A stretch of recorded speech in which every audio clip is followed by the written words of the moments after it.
पुंडलीकवरदा हरिविठ्ठल, श्री ज्ञानदेव तुकाराम, पार्वतीपते हर हर महादेव, सीताकांतस्मरण जय जय राम।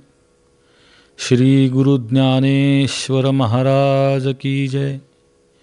श्री गुरु ब्रह्मानंद स्वामी की जय।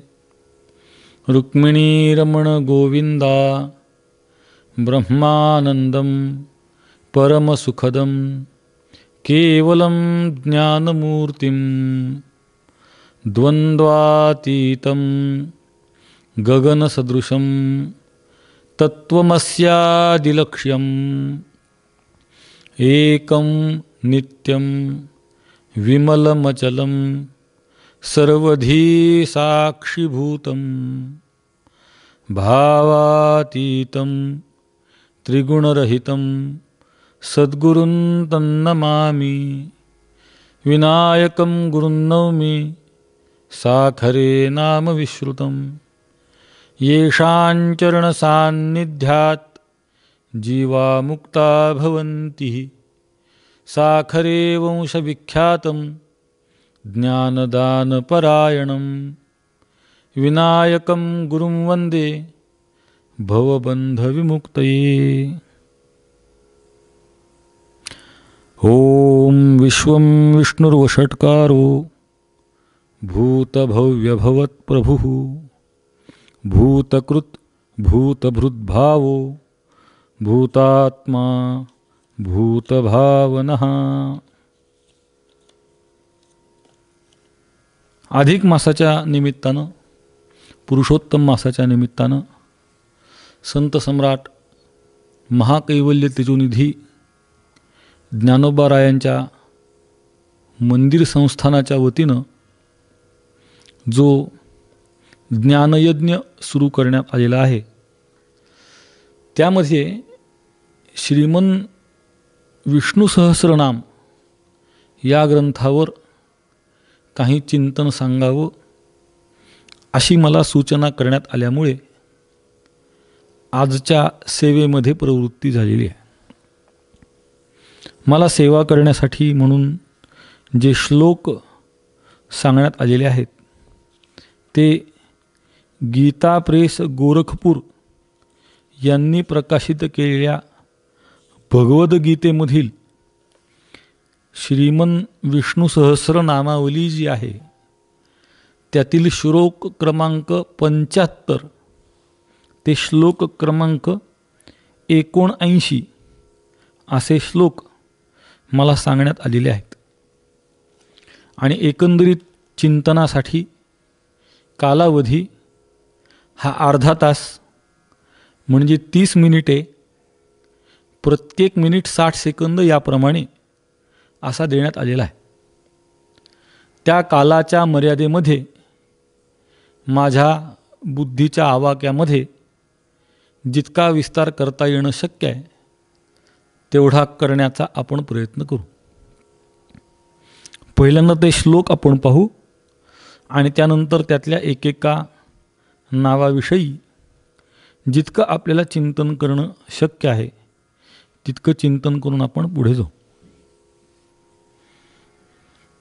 त्रिसामा सामगस्साम निर्वाणं भेषजं भिषक् संन्यासकृच्छमशान्तो निष्ठा शांति परायणं शुभांगः शांतिदः स्रष्टा कुमुदः कुवलेशयः गोहितो गोपतिर्गोप्ता वृषभाक्षो वृषप्रियः अनिवर्ती निवृत्तात्मा संक्षेप्ताक्षेमकृच्छिवः श्रीवत्सवक्षा श्रीवास श्रीपति श्रीमतां वरः श्रीदः श्रीशः श्रीनिवास श्रीनिधि श्रीविभावनः श्रीधरः श्रीकरः श्रेयः श्रीमाल्लोकत्रयाश्रयः स्वक्षः स्वङ्गः शतानन्दो नन्दिर्ज्योतिर्गणेश्वरः विजितात्मा विधेयात्मा सत्कीर्तिश्छिन्न संशयः. इथपर्यंतचे श्लोक सेवेसाठी म्हणून दिलेले आहेत. मी जेव्हा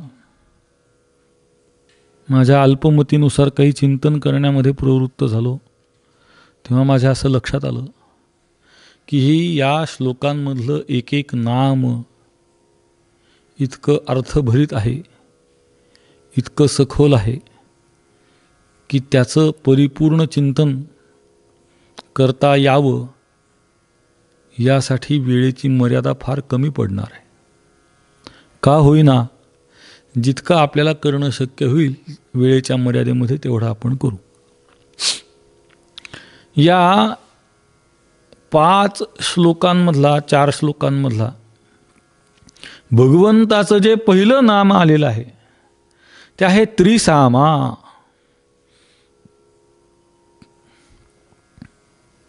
याच्यामध्ये त्रिशब्द हा त्रिगुणाकडे निर्देश करणार आहे, त्रिविधतेकडे निर्देश करणार आहे. आणि पुढे साम असा शब्द आलेला आहे. या साम शब्दावर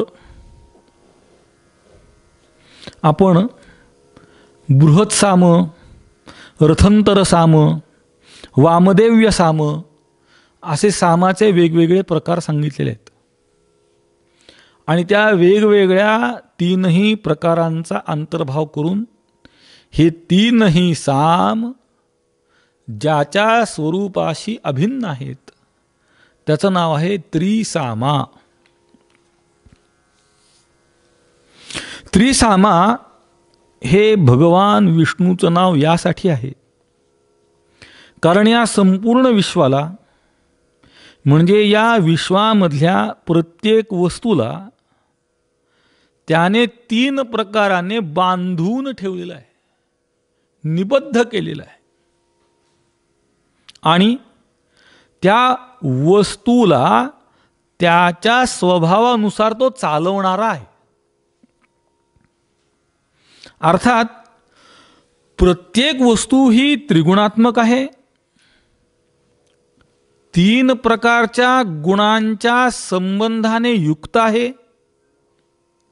आणि भगवान विष्णूंच्या वस्तुतत्वानुसार त्याला जाणणारा जो ज्ञानी पुरुष आहे तो या वामदेव्यादी जे साम सांगितलेले आहेत त्या सामांच्या द्वारा त्या भगवंताची स्तुती करतो. म्हणून 3 प्रकारच्या सामांच्या द्वारा ज्याचं गायन केलं जातं असा त्रिसामा, असा भगवंत विष्णू आहे जो या संपूर्ण सृष्टीला 3 प्रकाराने बांधून ठेवतो, असा त्रिसामा. सामवेदामध्ये अनेक प्रकारच्या सामांचं वर्णन केलेलं आहे. त्यापैकी आपल्या आपल्या प्रयोजनानुसार ज्ञानी मनुष्य त्या सामाचा प्रयोग करतो आणि त्या प्रयोगाच्या द्वारा त्या भगवंताची तो स्तुती करतो, भगवंताचं गान करतो. आणि अशा रूपाने भगवंताच्या त्रिसामा स्वरूपाला जो जाणतो तो संपूर्ण वेदवाणी आणि 3 प्रकारच्या प्रकाशक रूप समिधांच्या द्वारा भगवंताचं वर्णन करतो. जसं त्रिककुत असं त्याचं वर्णन केलेलं आहे, किंवा त्रैष्टुभ असं भगवंताचं नाव आहे, किंवा त्रिबंधन असं नाव आहे, किंवा भगवंताने जी 3 पावलं टाकली त्याचं वर्णन आहे. त्रीणी पदानी विचक्रमे विष्णुर्गोपा अदाभ्य, तिथे त्रीणी पदानी भगवंताने टाकलेली 3 पावलं याचं वर्णन केलेलं आहे.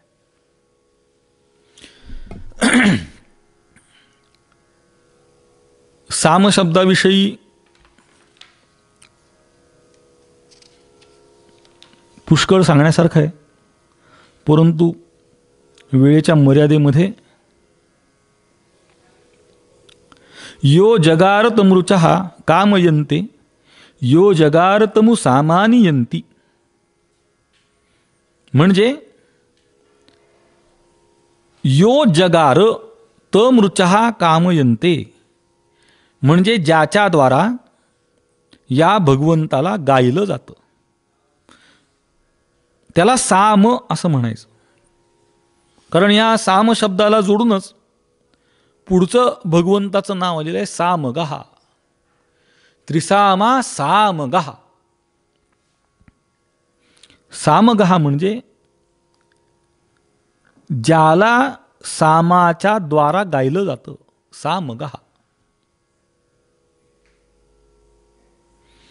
मनुष्य आपल्या शुभाशुभ कर्मापासून निर्माण झालेल्या अंतरंग मानस किंवा अन्य प्रकारांनी जे दुःख किंवा सुख होतं, त्या दुःखापासून तो दुःखी होतो किंवा सुखी होतो.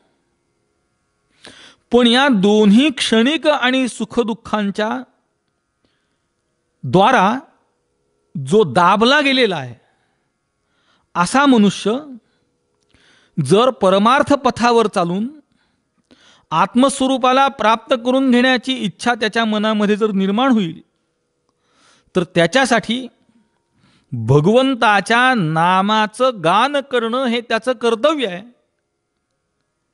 असं वेदाचं मत आहे, श्रुतीचं मत आहे.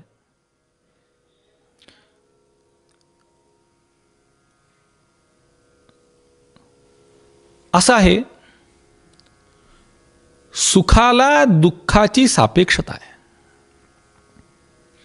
जे स्वरूपभूत सुख आहे, जे दुःख निरपेक्ष सुख आहे, ते भगवंताशी एकत्वाला प्राप्त झालेलं असं आहे. मग भगवंताचं स्वरूप कसं, तर दुःख निरपेक्ष सुखरूप असं भगवंताचं स्वरूप आहे. म्हणून तर इथे एक शब्द वापरला आहे, विलास असा शब्द वापरला आहे, आणि त्या विलासाची व्युत्पत्ती अशी केली आहे, विगतः लाभः विलासः. ज्याचा लाभ विगत झालेला आहे, विगतः लाभः म्हणजे दुःखम. आणि त्याचबरोबर विलास या शब्दानेच सुखाचाही निर्देश केला जातो, कारण विशिष्टः लासः वा विलासः. विगतः लासः आणि विशिष्टः लासः. विशिष्टः लासः म्हणला की त्याला सुख म्हणायचं, आणि विगतः लासः म्हणलं की त्याला दुःख म्हणायचं. त्याचं कारण विचारांती दुःख आणि दुःख सापेक्ष सुख दोन्हीही अज्ञानकार्यच आहेत. दोन्हीही अज्ञानापासून, मायेपासूनच उत्पन्न झालेली आहेत. म्हणून जसा मनुष्य दुःखाने दबतो तसा सुखानेही दबतो, कारण सुखाच्या बाबतीमध्ये मनुष्याला ते सुख संपेल याची सातत्याने भीती असते. सुख हे क्षणभंगूर असतं, सुखाचा क्षय होत असतो. किंबहुना एक सुभाषितकार असं सांगतात, भोगे रोग भयम सुखे क्षय भयम वित्तेषु राज्ञो भयम विद्यावाद भयम तपेन्द्रिय भयम रूपाद भयम योषिताम हर्षे शोक भयम रणे रिपु भयम काये कृतांताद भयम इत्थम जन्म निरर्थकम क्षितितले विष्णोः पदम निर्भयम. भोगे रोग भयम, भोगाला रोगाचं भय आहे. किंबहुना आपण जर सूक्ष्मतेने विचार केला तर भोग हे रोग सन्निधी घेऊनच येतात. म्हणून भोगे रोग भयम. भोगामध्ये रोगाचं भय अंगभूत आहे.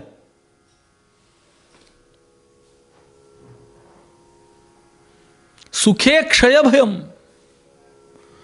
सुखाच्या प्राप्तीबरोबरच सुखाच्या क्षयाचं भय आहे. सुख झालं, आत्ता झालं, पण ते टिकेल का याचा सातत्याने मनामध्ये निर्माण होणारा प्रश्न आहे. वित्तेषुराज्ञो भयम. वित्ताला, धनाला राजाचं भय आहे. आधुनिक काळामध्ये सुद्धा आपल्या देशामध्ये एक खातं आहे, ज्या खात्याचं नाव आहे इन्कम टॅक्स. कर विभाग, आयकर विभाग. तो काय करतो, तुम्ही जर प्रमाणापेक्षा म्हणजे शासनाला दाखवल्यापेक्षा अधिक संपत्ती जर तुमच्याकडे असेल तर तो येऊन तुमच्याकडचं धन घेऊन जातो. वित्तेषुराज्ञो भयम विद्यावाद भयम. विद्येला वादाचं भय आहे. ज्या ज्या मनुष्याने विद्या संपादन केली त्या त्या मनुष्याला आपली विद्वत्ता सिद्ध करण्यासाठी वाद घालावा लागतो. म्हणून विद्येला वादाचं भय आहे. तपेंद्रिय भयम. तपाला इंद्रियांचं भय आहे. तपामध्ये शरीराला कष्ट द्यावे लागतात. तपामध्ये शरीराला राबावं लागतं. पण त्या तपाला इंद्रियांचं भय आहे. कोणत्या क्षणी केलेल्या तपावर इंद्रिय पाणी फिरवतील याची काहीही शाश्वती नाही. म्हणून तपेंद्रिय भयम. रूपात भयम योषिताम. रूपाला शोषणाचं भय. हर्षे शोक भयम. हर्षाला शोकाचं भय. आता त्याचा जो बारकावा आहे तो एका वाक्यात सांगून पुढे जातो. अनुकूल वस्तूच्या वियोगानं शोक होतो आणि प्रतिकूलाच्या प्राप्तीनं दुःख होतं. म्हणून हर्षे शोक भयम. रणे रिपू भयम. रण म्हणजे युद्धामध्ये, रिपू म्हणजे शत्रू. युद्धामध्ये शत्रूचं भय आहे. काये कृतांतात भयम. शरीराला काळाचं भय आहे. इत्थम.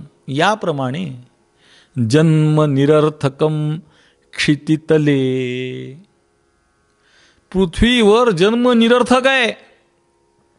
कारण कुठेही गेलात तर भय तुमची पाठ सोडणार नाही. कारण श्रुती असं सांगते, द्वितीयात वै भयम भवती. दुजे जव जव घडे तव तव संसार भय जोडे.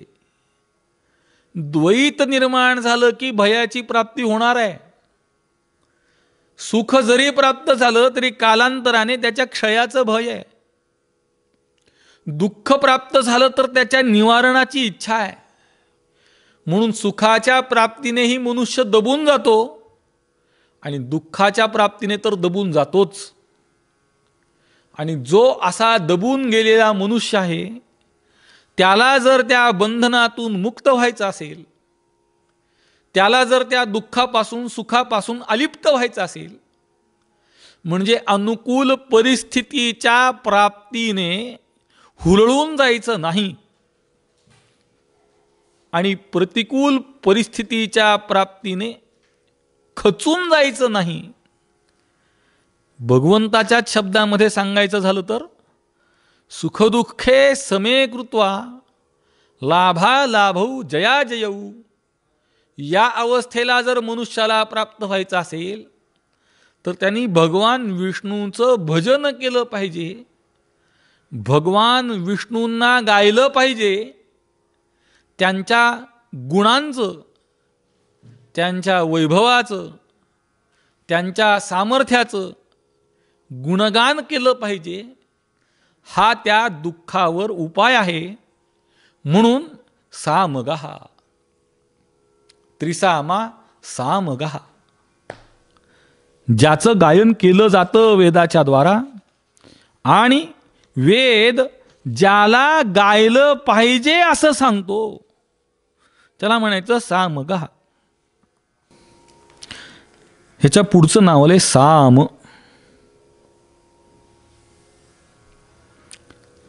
आता ह्याच्या पुढे जाऊन म्हणजे त्रिसामा, सामगहा आणि साम हे 3 पदांचं युग्म लक्षात घ्या. त्रिसामा म्हणण्याने 3 प्रकारच्या सामांच्या द्वारा ज्याचं गान केलं जातं. सामगहा या म्हणण्याच्या द्वारा ज्याला गायलं जातं किंवा वेद ज्याला गावं असं सांगतो, वेद ज्याच्या स्तुतीमध्ये प्रवृत्त होतो, किंबहुना त्याच्या पुढे जाऊन जो स्वतः साम रूप आहे, म्हणून साम.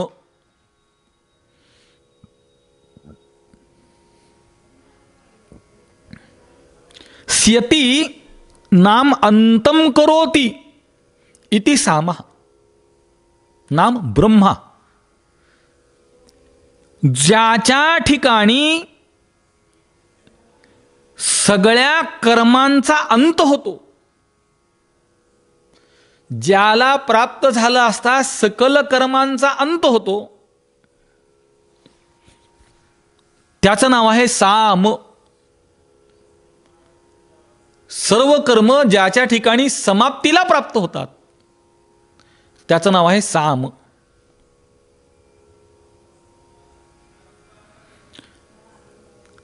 हे मनुष्यांनो, आपण सर्वजण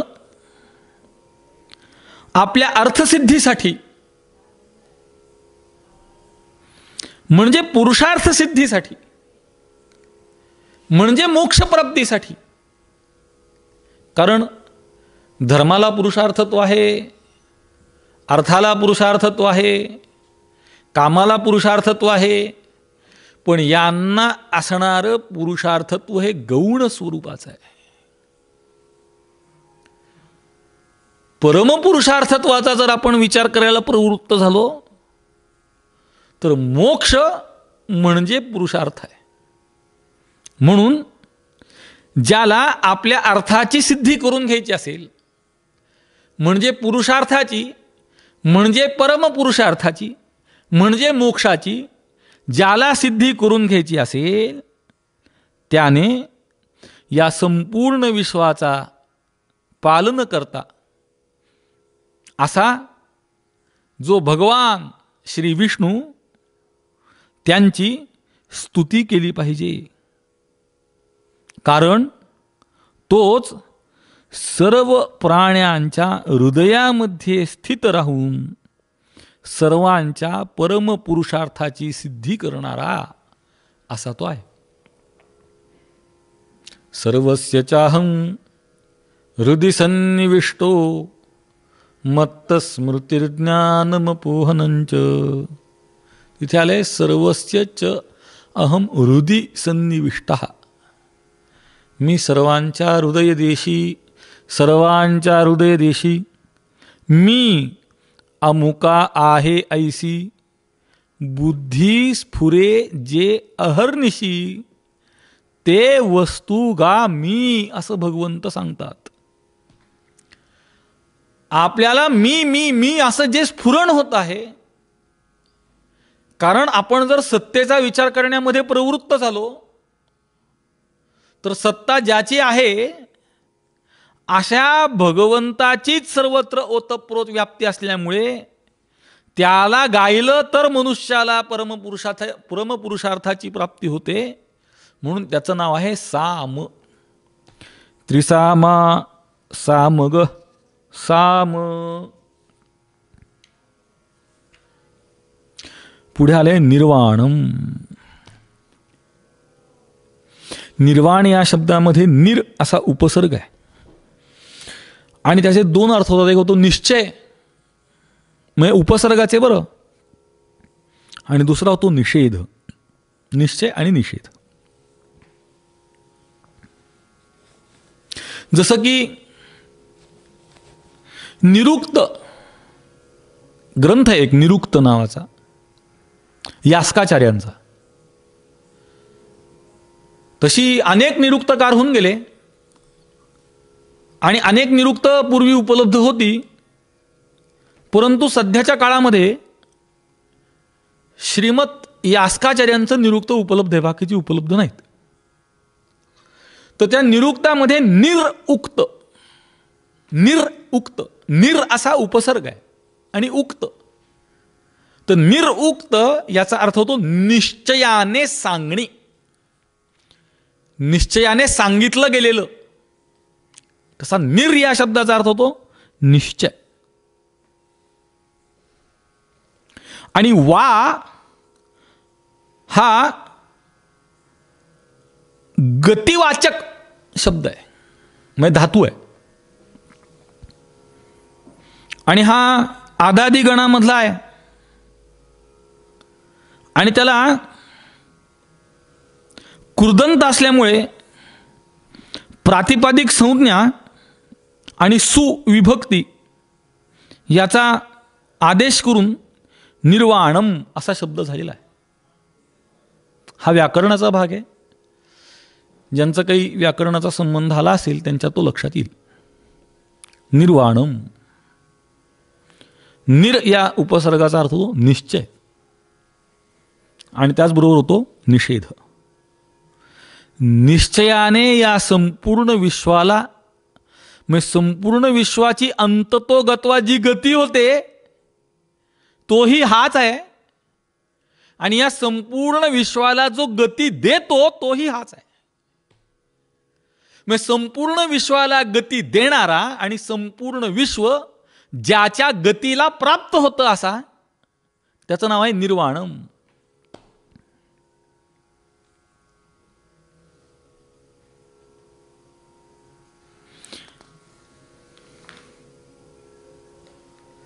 भगवान विष्णू समयानुरूप, वेळेनुरूप प्राणी सृष्टी यांचा अंत करतात. म्हणजे या संपूर्ण विश्वाला त्याचीच गती शेवटी प्राप्त होते, आणि दुसऱ्या संपूर्ण विश्वाला चालवणारे तेच आहेत, विश्वाला गती देणारे तेच आहेत. म्हणून निर्वाण या शब्दाचा अर्थ संपूर्ण विश्वाला ज्याची गती प्राप्त होते आणि संपूर्ण विश्वाला जे गती देतात, अशा भगवान श्री विष्णूंचं निर्वाण असं नाव आहे. कारण एके ठिकाणी ऋग्वेदामध्ये जिथे या निर्वाण या शब्दाशी संबंधित प्रयोग आलेला आहे, तिथे निर्वापयामसी, तिथे निर्वापय असा शब्द आलेला आहे. किंवा व्यवहारामध्ये सुद्धा दीपम निर्वापय असं म्हटलं जातं, म्हणजे दिवा शांत कर. म्हणजे दिवा जो शांत करतो तो निर्वापय या आदेशानुसार करतो. त्याप्रमाणे संपूर्ण सृष्टीला ज्याच्या ठिकाणी शांतता प्राप्त होते, अंतिम गती प्राप्त होते, त्याचं नाव आहे निर्वाण. पुढे आले भेषजम. भेषज या शब्दामध्ये भिषज असा धातू आहे मुळात, आणि त्या भिषज धातूला यक प्रत्यय झालेला आहे, आणि त्यापासून हा भेषज असा शब्द निर्माण झालेला आहे. या संपूर्ण विश्वामध्ये जी काही इंद्रिय गोचर किंवा इंद्रियातीत असे सगळे पदार्थ आहेत ना, म्हणजे काही पदार्थ असे जे दृश्यमान आहेत, ज्यांचं आपल्या इंद्रियाच्या द्वारा ज्ञान होऊ शकतं असे, आणि काही गोष्टी अशा आहेत की ज्या इंद्रियातीत आहेत. अतींद्रिय धर्म ब्रह्मार्थे श्रुतिरेव बलियसी. ती अतिंद्रिय आहेत. धर्म ब्रह्म इत्यादी ज्या गोष्टी आहेत त्या अतिंद्रिय आहेत, इंद्रियाच्या क्षमतेच्या बाहेरच्या आहेत. आणि या सर्व गोष्टी भेषज नामक भगवान विष्णूच्या द्वारा व्याप्त आहेत. स्वतः भगवंत भेषजाला प्राप्त होऊन, भेषजत्वाला प्राप्त होऊन संपूर्ण प्राण्यांच्या रोगाचा नाश करतात. म्हणजेच भगवंत सर्व सृष्टीला निरोगी बनवतो. सध्याच्या काळामध्ये या नावाचं महात्म्य फार लक्षात येण्यासारखं आहे. संपूर्ण सृष्टीला रोगाने व्यापलेलं असताना संपूर्ण सृष्टीला निरोगी करू शकणारा असा जर कोणी असेल तर भेषज नामाचा विष्णू, भगवान विष्णू हे सर्वात मोठं औषध आहे.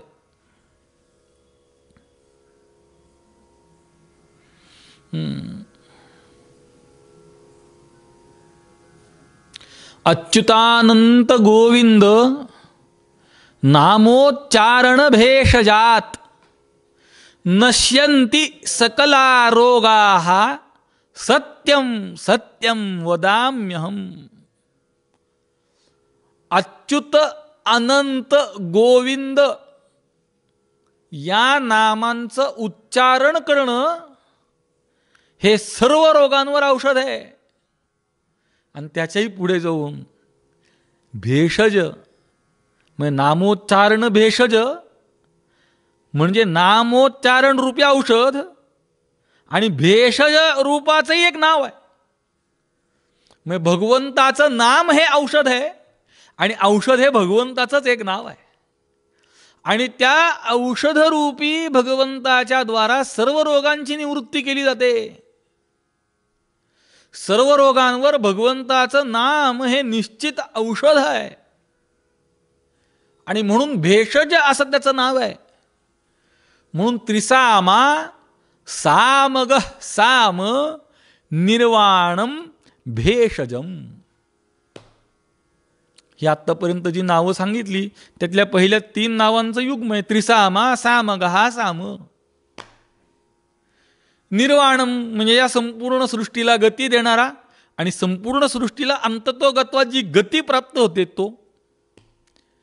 भेषजम म्हणजे आत्ता सांगितल्याप्रमाणे औषध रूप संपूर्ण सृष्टीला निरोगी करणारा.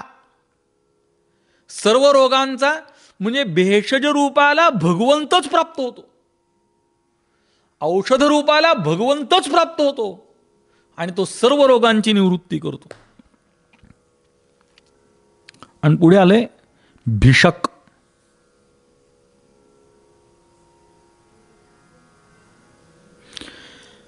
जो रोगाचं निवारण करतो त्याचं नाव आहे भिषक.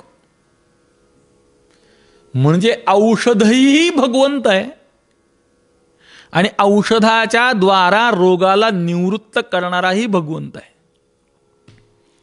इतकी भगवंताची ओतप्रोत व्याप्ती आहे. म्हणजे त्रिपुटीमध्ये तो भगवंतच सगळ्या रूपाने आहे.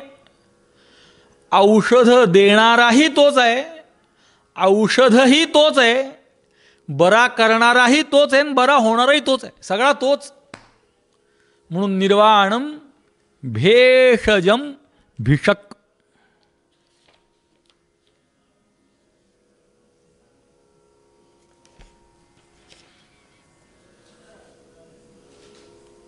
कारण आपण असं पाहतो की काही पशूंना अशी स्वाभाविक बुद्धी दिलेली आहे की त्यांना जर काही आजार निर्माण झाला तर बरोबर काय खावं ते त्यांना. आता कुत्रा कधी गवत खातो का हो? नाही खात. पण जर त्याच्या प्रकृतीमध्ये काही विकार निर्माण झाला तर तो बरोबर अशी काही गवतं खातो की ज्यामुळे त्याची प्रकृती व्यवस्थित होते. मग ही बुद्धी त्याला प्रदान करणारा तो भगवंत आहे. म्हणून निर्वाणम भेषजम भिषक. पुढचं भगवंताचं नाव आहे संन्यासकृत. आता हा फारच विस्तृत विषय आहे. सम आणि नी असे उपसर्ग आहेत. असू असा त्याचा धातू आहे. संन्यास या शब्दाचा अर्थ होतो सम्यक न्यास करणे, उचित स्वरूपाचा परित्याग करणे. परित्य भूतानि परित्य लोकान किंवा परिद्यावा पृथ्वी सज्जयित्वा, या संपूर्ण सृष्टीमधल्या गोष्टींचा योग्य प्रकाराने त्याग करणारा किंवा योग्य प्रकाराने संक्षेप करणारा, त्याला म्हणायचं संन्यास. आणि संन्यासकृत म्हणजे सूर्योदयाच्या वेळी जो प्रकाश आणि प्रकाशाचा अभाव यांचा संधिकाल म्हणजे उषः काल, त्यावेळी उषः काल हा संन्यासाचं द्योतक आहे. आणि म्हणून आपल्याकडे संन्यास धारण केल्यानंतर काषाय वस्त्राचं धारण केलं जातं, भगवं वस्त्र धारण केलं जातं. ते त्या उषः कालाचं द्योतक आहे, ज्या काळामध्ये संन्यासकृत या भगवत स्वरूपाची प्रतीती येते. शम हा तो शम आहे. शमो विष्णू शमः सूर्य शमो मर्त्योपि तद्वशात शमं पश्यन् शमं प्राप्तः शमः शांतिं प्रपद्यते. तो भगवंत शमरूप आहे.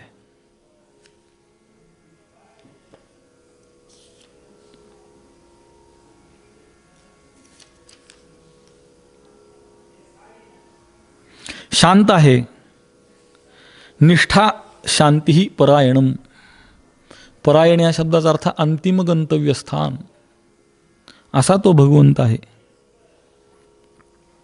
शुभांगः शांतिदः स्रष्टा कुमुदः कुवलेशयः गोहितः गोपतिः गोप्ता वृषभाक्षः वृषप्रियः अनिवर्ती निवृत्तात्मा संक्षेप्ता क्षेमकृच्छिवः श्रीवत्सवक्षा श्रीवास श्रीपति श्रीमतांवरः श्रीदः श्रीश श्रीनिवास श्रीनिधि श्रीविभावनः श्रीधर श्रीकर श्रेय श्रीमान लोकत्रयाश्रयः स्वक्षस्वंगशतानंदो नंदिर्ज्योतिर्गणेश्वरः विजितात्मा विधेयात्मा सत्कीर्ती छिन्न संशयः. ज्याच्या प्राप्तीने सर्व संशयांची निवृत्ती होते असा हा भगवान श्री विष्णू आहे. वेळेची मर्यादा झाल्यामुळे यापेक्षा अधिक विस्तार करणं शक्य नाही, त्याबद्दल क्षमा प्रार्थी आहे. मला ही सेवा करण्याची संधी दिली त्याबद्दल कृतज्ञता व्यक्त करतो आणि माझ्या वाणीला विराम. पुंडलिक वरदा हरिविठ्ठल श्री ज्ञानदेव तुकाराम. विठ्ठल वरदा हरिविठ्ठल श्री ज्ञानदेव तुकाराम.